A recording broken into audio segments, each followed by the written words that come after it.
台北嘅西区有真侪古早味，是5年级生嘅最爱。咱做伙来看。芳港讲的咖喱鸡肉，要白饭配菜，底伫白铁做的便当盒仔内，看起来真复古。来玻璃路西餐厅食饭，味素是到另外一个时空。早期是几乎谈生意，后来也有一些相亲，还有男女约会的地方，卖身份证都怀旧比较多，尤其中午的时候都是一些老人家，70、80岁的。1934年创立的玻璃路是全台湾头一间西餐厅。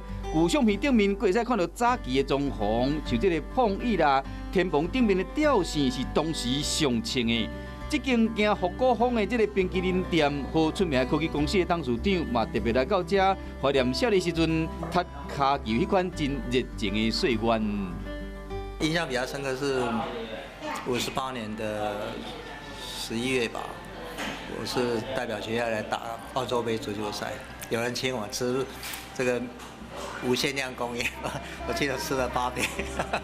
而且食8杯口味当然嘛要有够。伫1947年创立的雪王冰淇淋有70几种的口味，咸的、甜的，拢总有。历史上久的咸的口味冰淇淋是肉虎冰淇淋，真正会使食到肉虎。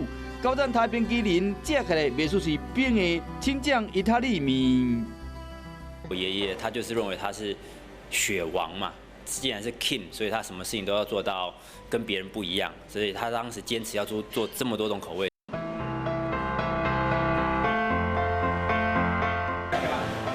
酸甜的酸梅仔汤，蓝淡薄仔边角啉起来真清凉。创立伫1950年的公园号酸梅仔汤，伫28公园边啊，早期的酸梅仔汤滴伫白树林的塑胶袋仔内面。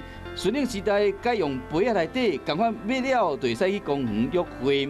经过5年级的怀念滋味，即马是愈来愈有滋味。